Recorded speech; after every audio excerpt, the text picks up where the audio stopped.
Students, today we are going to discuss mixed SN1 and SN2 mechanism. We have already discussed separately about the SN1 mechanism when the substitution, nucleophilic substitution is of first order and of second order. Here it is a two-step reaction, it's a single state reaction. Here intermediate will form. In case of a SN2, transition state is formed. Both the nucleophile and the alkyl halide are then the rate determining step in SN2, and only alkyl halide take part in the rate determining step in SN1. So some of the reactions of the given substrate under given set of conditions display all the characteristics of SN2 mechanism and the other reactions that proceeds via SN1 mechanism.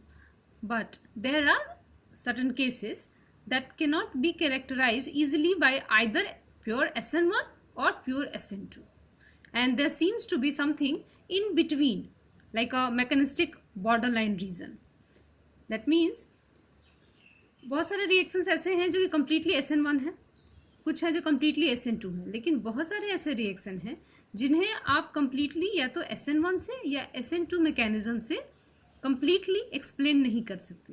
So for that there are two theories available to explain why their mechanism is in between SN1 and SN2 or mixed SN1 or SN2.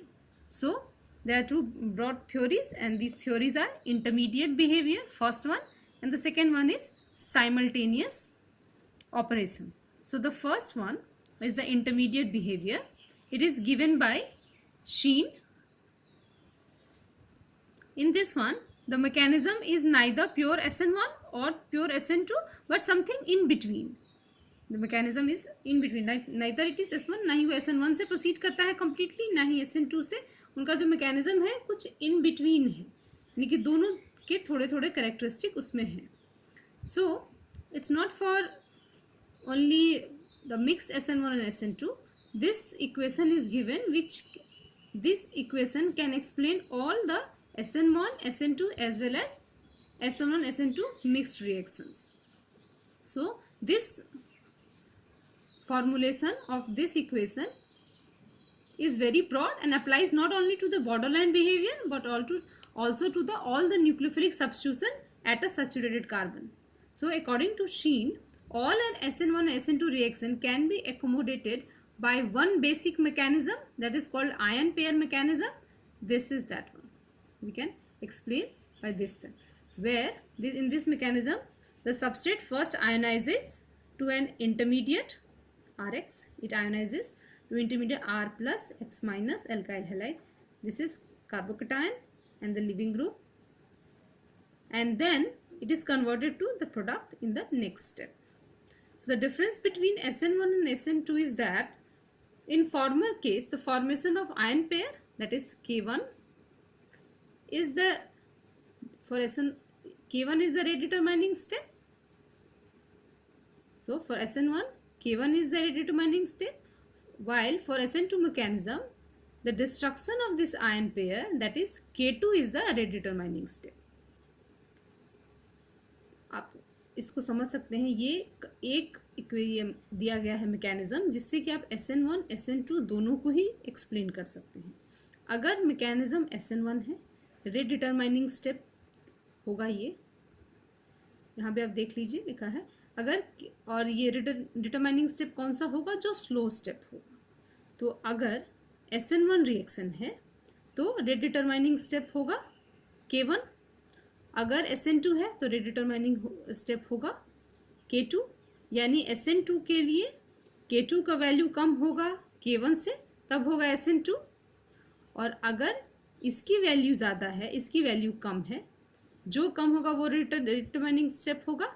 ये कम है यानी कि ये rate determining step है, K1 rate determining step हो गया तो SN1 हो गया. और अगर K2 रेट डिटरमाइनिंग स्टेप हो गया यानी ये स्मॉलर है कंपेयर टू K1 तो SN2 होगा.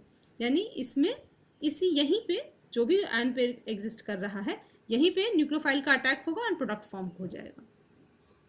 So this way you can explain SN1, SN2 both through this ion pair mechanism. And the borderline behavior is found where the rate of formation, this is the rate of formation K1, is equal to K2। तो SN1 होगा अगर ये rate determining step है, ये slower है। SN2 होगा अगर ये है रेट डिटरमाइनिंग स्टेप, और बॉर्डर लाइन बिहेवियर होगा अगर इन दोनों की ही वैल्यू ऑलमोस्ट सेम हो।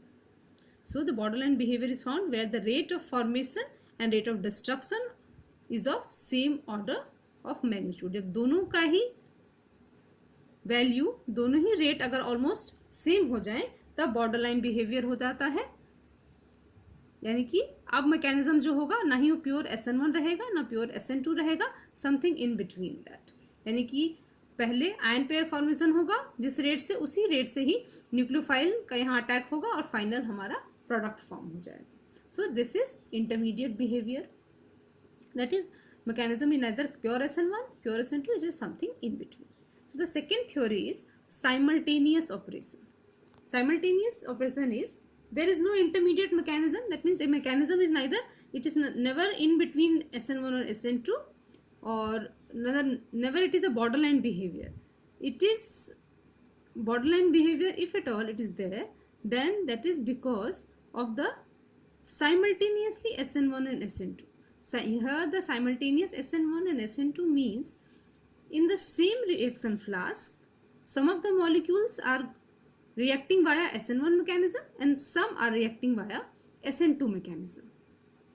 तो ये simultaneous ऑपरेशन जो है इसमें कोई भी इंटरमीडिएट मैकेनिज्म नहीं है। और यहाँ जो बॉर्डरलाइन बिहेवियर है वो है कि एक ही रिएक्शन फ्लास्क में एक ही आप रिएक्शन कैरी आउट कर रहे हैं, उसी में एक ही रिएक्टेंट है, वही उसके कुछ मॉलिक्यूल्स SN1 को फॉलो कर रहे हैं और उसी समय कुछ मॉलिक्यूल SN2 को फॉलो कर रहे हैं। यानी कि ये एक साथ ही SN1 and SN2 carry out हो रहा है for the same reaction, and that is the reason of its borderline behavior.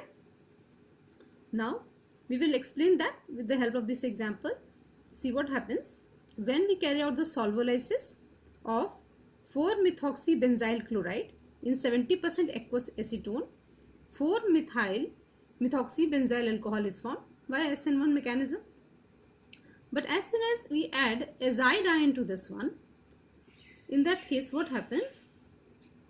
4-methoxybenzyl alcohol is formed, as well as 4-methoxybenzyl azide is also formed. So what is the justification is that by addition of azide ion increases the ionization rate because of the salt effect and decreases the rate of hydrolysis. If more carbocation is produced but fewer go to alcohol, that means more ionization increases because of this one, but the value or the yield of this decreases. This means some of the product are getting, some of the carbocation gets attacked by water, alcohol is formed. Some are attacked by azide as well, so azide compound is also formed. So the more carbocation is produced but fewer go to alcohol, that means azide ion must be attacked by the carbocation, and that is the SN1 reaction. However, it is also found that the rate of ionization is less than the rate of reaction.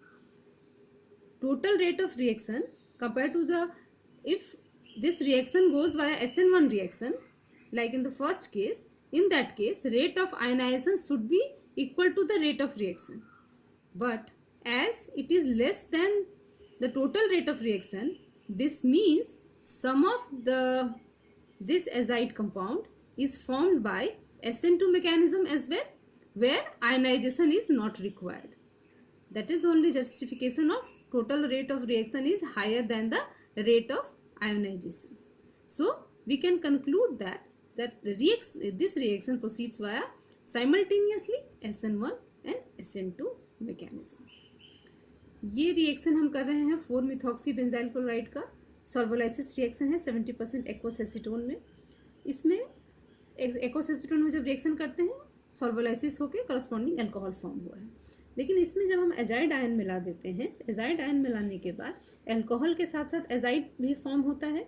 जैसे ही आप azide ion मिलाते हैं तो ionization का rate बढ़ जाता है because of the salt effect, लेकिन आयनाइजेशन जितना ज़्यादा हो रहा है उतना ही इसका ये सॉल्वोलाइसिस उतने का नहीं हो रहा है। इसका मतलब है कि azide ion as a nucleophile भी कार्बोकैटायन को अटैक कर रहा है तो SN1 प्रोडक्ट फॉर्म होगा। लेकिन what it was found that the rate of ionization, जितना आयनाइजेशन का रेट है और रिएक्शन का रेट जो है वो फास्ट है कंपेयर टू आयनाइजेशन का रेट। यानी कुछ रिएक्शन SN2 मैकेनिज्म से भी हो रहा है जहाँ पे आयनाइजेशन की ज़रूरत नहीं है। इसीलिए हम ये चीज़ कंक्लूड कर सकते हैं कि ये जो रिएक्शन है वो SN1 मैकेनिज्म और SN2 मैकेनिज्म दोनों ही मैकेनिज्म फॉलो करके ये प्रोडक्ट बन रहा है। So this is all about the mix SN1 and SN2 mechanism. ये आप, मुझे लगता है आप लोगों को काफ़ी क्लियर हुआ होगा। अभी भी अगर आपको कोई कंफ्यूजन हो then you can ask me in the comment section. Thank you.